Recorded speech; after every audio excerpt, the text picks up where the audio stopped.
I know you have met a person somewhere or sometime in your life, and maybe this was not somebody that you had to meet, right? Because it was a family member, but I know you have met someone or you've connected with someone in your life who is very emotionally exploitive. Now, you may be wondering, well, what does that actually mean? We're going to break that down in today's video. These kind of individuals, they initiate a close relationship with you.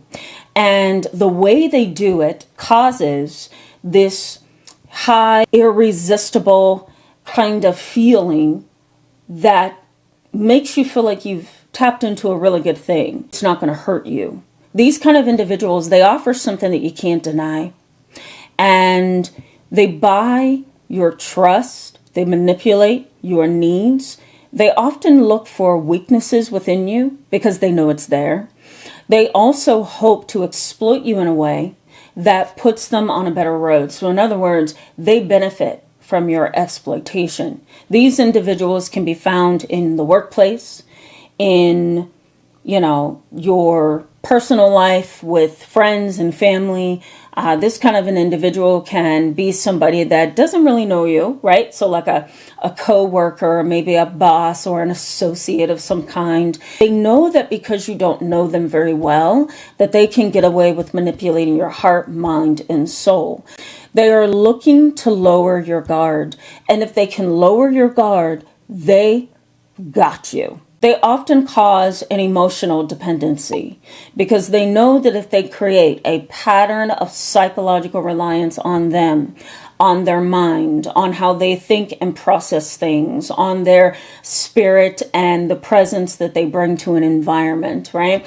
They know that if they create this emotional dependency upon them from you, that they can get just about anything that they want because they have your control. They have your attention. They have you exactly where they want you. And that's in a place of weakness, vulnerability, and emotional dependency. When we talk about dangerous individuals, we are really talking about a clinical, forensic, and probabilistic judgment, meaning that it's more of a legal term. It's more of a forensic psychological term. And it describes one's likelihood of engaging in harmful behaviors. Psychopathy increases that risk.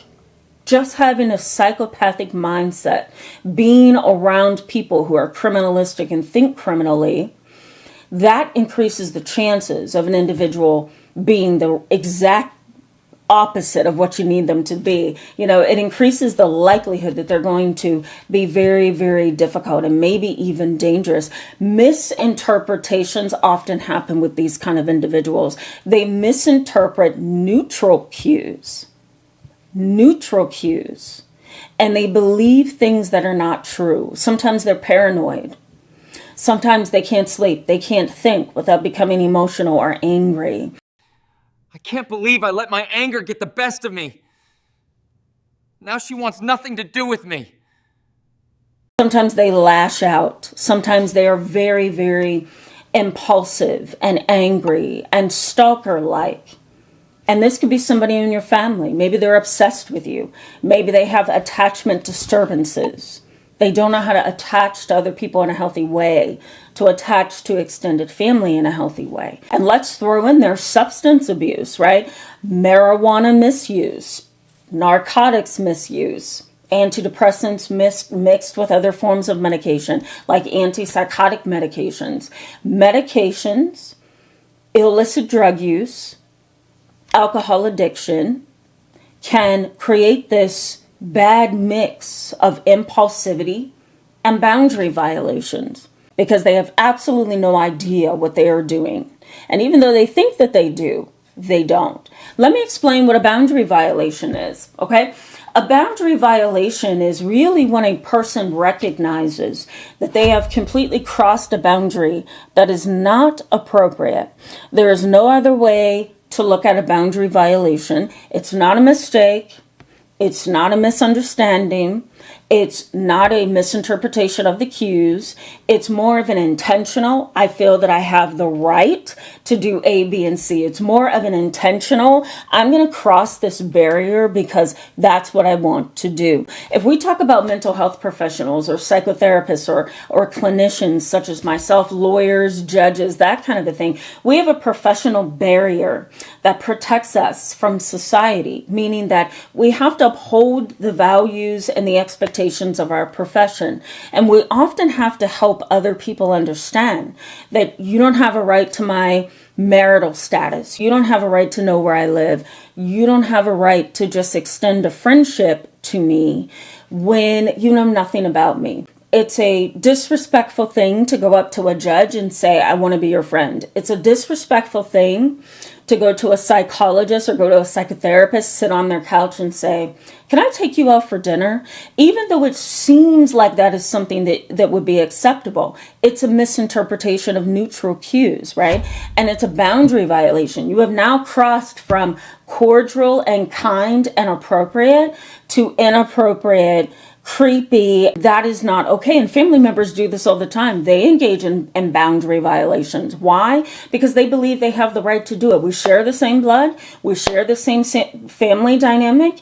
And, you know, you're just my cousin. You're just my aunt and uncle. Here's another thing. Individuals who are dangerous, individuals who have very poor boundaries, they misinterpret social cues, they tend to be psychopathic or narcissistic in a way that is very detrimental to their social group. They are also experiencing significant rejection, anger, and anxiety towards them because of what they do to other people. And because of their inappropriate behavior, they are often pushed away. Nobody wants to be bothered with that kind of an individual because it feels wrong, right? It feels bad. You're not an individual that comes around you and you're like, oh, I don't want to deal with you because you're so creepy. That's kind of what you get here. You get the ick feeling when you're dealing with these kind of individuals. Inappropriate behaviors are not inappropriate to them. They're just normal behaviors. It doesn't matter what you think. Doesn't matter if it's inappropriate. These kind of people say within themselves, I have a right to do A, B, and C. Oftentimes, they don't have the brakes to pump to say, wait a minute, I shouldn't touch that area. I shouldn't do that, right? That's inappropriate. These kind of individuals exploit you emotionally, socially, financially, right? And psychologically, if I didn't already say that, they exploit you in many different ways. Now, emotional exploitation often involves exploiting your kindness, exploiting your desires, exploiting your goals, right? Taking advantage of you. Psychological exploitation is using your trust against you, right? It is manipulating the way you think about things. Social exploitation is getting in the way of your reputation. Financial exploitation, giving you a sob story, borrowing money and never returning it, saying that you're going to pay your bill, never pay your bill. Unfair taking happens also with financial exploitation. I'm going to steal this money, take this money, you won't miss it, kind of a disposition. So if you feel like you've been dealing with people who are like this, something's very, very wrong with them and you know it, it's hard to prove it because they don't always come right out and show their instability. And sometimes you can't see it on their face, but you certainly can sense it and feel it, then you definitely want to keep on watching. All right, guys, let's talk about this a little bit more, right? What are some of the challenges that you are likely to see in a person like this? More than likely, they're going to have poor relationship quality. They don't understand how things go. And so, you know, as they engage in a relationship with you, it's most likely going to feel awkward and odd and make you feel like you need to protect your space. Another thing is strong psychopathic tendencies. Remember I said earlier that if the person has psychopathic tendencies, it's going to increase the risk for dangerous behavior. Now, some research backs that up. Other research says, well, you know, you want to look at other factors in that psychopath's life. Violent extremism is something that research highlights as well. So bombing places, knife stabbings, massacres, rape, assault, We can also throw in there psychopaths who take billions and billions of dollars from charities and churches, and the list goes on. So they have these behaviors that harms the masses. And if not the masses, it can harm a whole family or harm a whole community. These kind of individuals respond very well to your intermittent reinforcement. So an example of that could be, let's say this dangerous individual is right in your family and they've been texting you around the clock, trying to make you feel less than, trying to make you feel afraid, and it's working to a certain extent. Now, you haven't responded to any of their behaviors, right? Through text, talking to other family members, you've just kind of cut them off. Well, here's where intermittent reinforcement comes in. You may send a response text and believe that you are telling them to leave you alone, when in fact, you are actually helping them to see that what they are doing is working. And the more you give in to their behaviors, the more intermittent reinforcement happens, because you may not respond 9 a.m. in the morning when they text you, but you may get to them at 10 p.m. and you may engage them in a little bit of back and forth communication every other night at 10 p.m. What do you think that's doing? That's creating this pattern that they feel that they can rely on. So that increases their dangerous and risky behavior. Every other month, it's the same story. You promise you'll stop, but the spending never ends. I try. I really do. It's hard. You also want to look at spiritual and religious exploitation. They will pray for you until they can't pray anymore. They will tell you that you're a godsend to them. They will tell you that you're a beautiful angel to them, only to get what they want out of the encounter. And that is not a healthy thing. If they do all of those things and they mean it from the bottom of their heart, that's wonderful. But if they're doing that to get something out of you, then that's another thing. That's a pretty tricky, sneaky thing. They also have this obsessive preoccupation with whatever they grab a hold to. Is it YouTube videos? Is it a celebrity? Is it other family members who are rich? Is it getting a lot of money and making it work? Is it selling drugs? Is it being a rapper? Is it taking control of the family estate and grandma and grandpa's estate and using it against other family members? Whatever the case may be, they have an obsessive preoccupation with certain things. Now, you may be wondering, how does this impact you? Well, oh boy, in a lot of different ways. I encourage you in the comment box below to go ahead and give me some ideas of how these kind of people have negatively impacted you. But let's start with the thing that research has supported, which is long-term trust issues. No matter what, being around people like this is going to cause trust issues. There's also going to be mental exhaustion. It's tiring dealing with people who misinterpret social cues, who are manipulative and hyper-religious maybe. They are bogartish and overwhelming, and they cause a lot of boundary violations, right? So you're going to be mentally exhausted. You're also going to feel confused and kind of foggy, because every single thing that they do is going to cause a big question mark, and you're going to want to know, what are they doing next, right? And so it can kind of keep you suspended in this mentality of confusion and fogginess. The other issue is you might start to feel emotionally drained, right? We call it emotional drain, which is kind of like emotional vampires. They just suck all the energy out of you, and all you want them to do is leave you alone, right? Sometimes if you react to them in the attitude of leave me alone, it does nothing more but just trigger them to act worse. And so you really have to be wise when it comes to putting the boundary down, right? And letting them know that you are not behaving in a socially or familially healthy way, and I don't like it, right? You may notice within yourself lowered relational standards. You're too tired to check and see if this person is good or evil. You're too drained to want to get to know this person. All you know is they're good enough, right? All you know is they can do what I need them to do. And lowering your standards in that way can cause a series of other areas of your life to be less than what it should be. You've dealt with this constant minimization of everything in your life, right? And that's usually how most people end up in the same relationships over and over and over, because their standards are low and they've become okay with that. You may have a negative mindset.